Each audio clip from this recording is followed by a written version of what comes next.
الحمد لله رب العالمين، والصلاة والسلام على سيدنا محمد الصادق الوعد الأمين. اللهم لا علم لنا إلا ما علمتنا إنك أنت العليم الحكيم. اللهم علمنا ما ينفعنا وانفعنا بما علمتنا وزدنا علما، واجعلنا اللهم ممن يستمعون القول فيتبعون أحسنه، وأدخلنا برحمتك في عبادك الصالحين.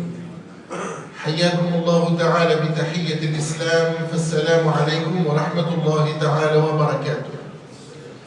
نواصل على بركة الله تعالى إخوة الإيمان هذه الدروس في هذه الدقائق المعدودة في فقه العبادات على المذهب المالكي. وتحدثنا في لقائنا الفارط بفضل الله تعالى وعونه على شروط الوضوء، وأذكر أننا قسمنا هذه الشروط إلى شروط صحة وشروط وجوب وشروط الصحة والوجوب معا. اليوم بإذن الله تعالى سنتحدث عن فرائض الوضوء، ونقول هذا الدرس مهم جدا. لماذا؟ لأن فرائض الوضوء إذا غابت أو نسيت أو تركت فإن الوضوء باطل، وإذا كان الوضوء باطل فإن الصلاة باطلة. ما لا يصح الواجب إلا به فهو واجب. فالوضوء يأخذ مأخذ الوجوب واجب، والصلاة واجبة، وما لا يصح به الواجب إلا به فهو واجب. إذا قلت فرائض الوضوء مهمة جدا، على عكس سنن الوضوء وإن كانت مهمة أيضا، إلا أن سنن الوضوء إن تركت فالصلاة تصح والوضوء يصح. لذلك علاش ماذا بيا ننتبه جيدا أو ننتبه جيدا في هذا الدرس.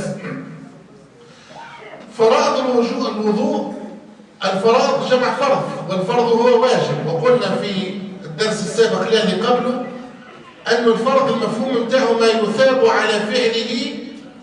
على فعله ويعاقب على تركه. هذا هو مفهوم الواجب أو مفهوم الفرض.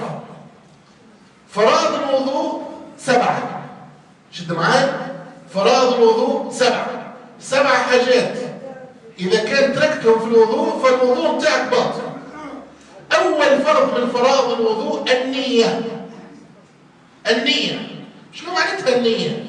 النية هي القصد. أنا قاصد نعمل كذا، أنا عازم نعمل كذا، أريد أن أفعل كذا. إذا النية في اللغة العربية مفهومها القصد والعزم والإرادة. وفي الحقيقة كل الأعمال التي يتقرب بها إلى الله عز وجل تحتاج إلى نية، كما قال النبي صلى الله عليه وسلم: إنما الأعمال بالنيات. كل الأعمال لها نية. إنما الأعمال بالنيات. الإمام النووي افتتح كتابه رياض الصالحين بهذا الحديث لعظمة هذا الحديث. قال: لأن الحديث هذا يشمل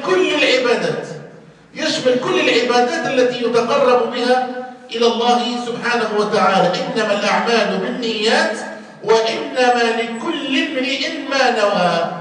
فمن كانت هجرته إلى الله ورسوله فهجرته إلى الله ورسوله، ومن كانت هجرته إلى دنيا يصيبها أو امرأة ينكحها فهجرته إلى ما هاجر إليه. إذا قلت واحد النية، لكن فما خطأ شائع عند عامة الناس، مش حتى عند عامة الناس، قررونا حتى في المدارس وحتى في المعاهد وموجودين في الكتب لليوم للأسف الشديد.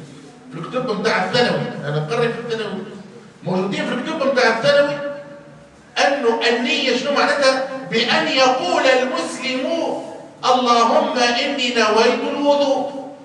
النية بأن يقول المسلم: اللهم إني نويت الصلاة.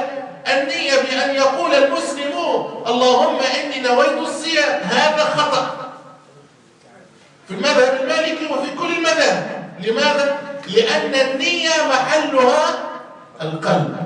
النية لا يتلفظ بها. لو واحد قايم الصباح ماشي يخدم 8 يشد الخدمه، خرج من الدار 7:30 بتاع الصباح وماشي، وماشي عنده نية العمل. هل قال قدام الباب راني ماشي توا انا توا ماشي للخدمه؟ يقولها الصباح ما يقولهاش، لانه النيه محلها القلب. لو يسال واحد يقول له ماشي يقول له ماشي للخدمه، معلوم. نهار اثنين الصباح 7:30 وين قصد ربي؟ ماشي للخدمه. اذا النيه، السلام عليكم سيدي يبارك لك. اذا النيه محلها القلب ولا يجوز ان يتلفظ بها. هي الفرض الاول من فرائض الوضوء. الفرض الثاني من فرائض الوضوء شنو؟ نعم، غسل الوجه. غسل الوجه، والدليل من كتاب الله سبحانه وتعالى، وذكرنا الدليل: فاغسلوا وجوهكم. نعم، هذا الواجب. والواجب في غسل الوجه مرة واحدة. الواجب في غسل الوجه مرة واحدة. أما التثليث 3 مرات هذاك من السنة. يعني إذا كان لقيت روحك الإمام مثلا تسمع فيه يبدأ في الصلاة وأردت أنك تجيب الفرض فقط، فعليك تجب تغسل وجهك مرة فقط، فقد أصبت الفرض. أما إذا أردت أن تصيب السنة تجب تغسل 3 مرات. واضح؟ إذ قالوا العلماء الوجه منين يبدأ ومنين يوفى؟ منين يبدأ الوجه؟ قال حد الوجه طولا، حد الوجه طولا من منابت الشعر المعتاد، من منابت الشعر المعتاد إلى الذقن لمن لا لحية له. المذهب المالكي يفصل في هذه المسألة. قال إنه حد الوجه طولا، الحد بتاع الوجه طولا من منابت الشعر المعتاد. مثلا واحد أصلا سمعوني يعني شو ما عندوش يعني يجيب من هنا وجهه يبدأ، لا، من منابت الشعر المعتاد. منابت الشعر المعتاد عشان زادوا كلمة المعتاد، اللي العادي، يعني الإنسان العادي. من منابت الشعر المعتاد إلى حد الذقن، حد الذقن لمن لا لحية له، وإلى منتهى اللحية لمن له لحية. هذا الوجه، هذا بالنسبة للطول.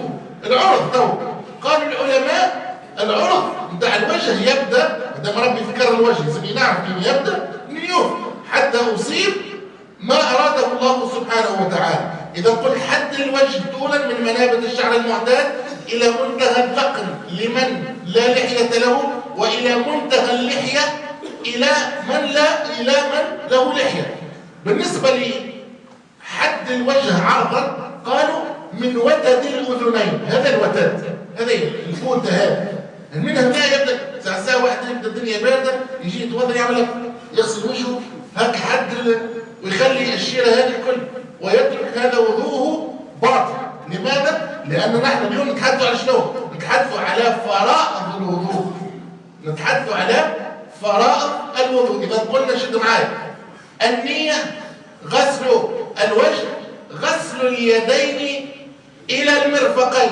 وهنا فما حاجة مهمة جدا يغفلوا عليها برشا ناس، تحتاج إلى فهم إلى اللغة العربية. غسل اليدين إلى المرفقين زاد قالوا المرفقين يعني مع المرفقين. برشا ناس في باله حد إلى المرفقين يعني حد المرفق ويزي في البركة. صحيح، لا، اللي يعمل حد المرفق فقط فوضوءه باطل. علاش؟ لأن نحن نتحدث على فرائض الوضوء. إذا كان وضوءه باطل فإن صلاته باطلة. شنو هو الملابس؟ شو معناتها إلى المرفقين؟ قالوا إلى المرفقين مع المرفقين. دليل قال جل مش هعطيكم بعض الأمثلة من القرآن حتى تفهموا إلى هنا المقصود بها مع. ولا تأكلوا أموالهم إلى مع أموالكم. قال رب سبحانه ولا تأكلوا أموالهم مع، أو هو قال إلى ولكن المقصود بها مع. قال عيسى عليه من أنصاري إلى الله. من أنصاري معناتها مع الله. من ينصر معي الله سبحانه وتعالى. إذن المقصود بالمرفقين إلى المرفقين إلى العظمين، شوية من العظم، شوية فوق المرفق بشوية. فبالتالي فقد أصبت بإذن الله تعالى الفرض ويكون وضوءك بإذن الله تعالى سليما. إذن فرائض الوضوء 7: 1 النية، 2 غسل الوجه، 2 3 اليدين إلى المرفقين، أو خلينا نقولها مع المرفقين، مش أنت ما تقعد في مخك 4 شنو؟ مسح الرأس. مسح الرأس قال العلماء يكون من منابت الشعر المعتاد، مش معناتها الآن مثلا يعني أصلا يعني رأسي يبدو من هنا شعر، يعني من هنا نمسح هذا الرأس، لا من منابت الشعر المعتاد كيف مغطي مستر من منابت الشعر المعتاد إلى في آخر عظمة في سلسلة الظهر، يعني هنا آخر عظمة في سلسلة الظهر، هذاك هو منتهى الرأس، منتهى الرأس.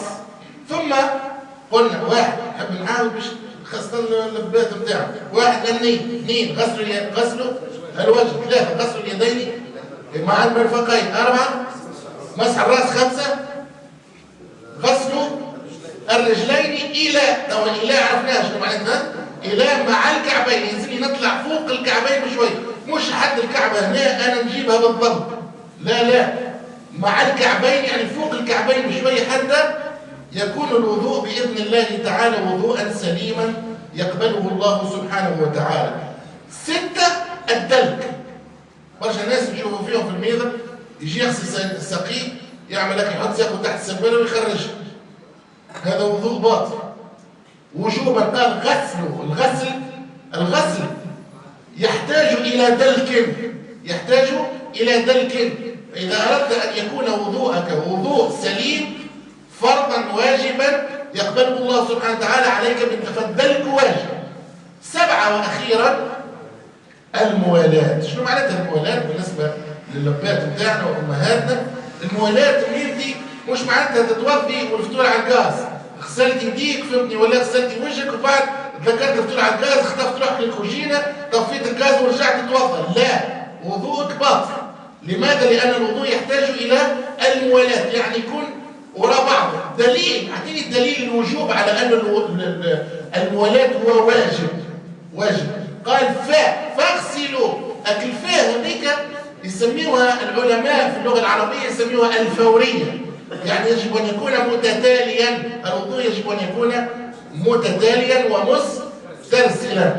أنا إخوة الإيمان نحاول قدر المستطاع باش نبسطوا قدر المستطاع، لأنه نعرف اللي فما أمهاتنا الفوق ونعرف اللي فما باباتنا كبار لازم نحاول نسيسوهم على عكس خطبة الجمعة، فنحاولوا تراه نذكروا مع بعضنا. ماذا بين انتم تتكلموا مش أنا نتكلم. 1 النية، 2 غسل الوجه معروف، 3 اليدين إلى المرفقين مع المرفقين، 4 ما شاء الله، 5 إلى الكعبين، نعم مع الكعبين، 6 الدلك.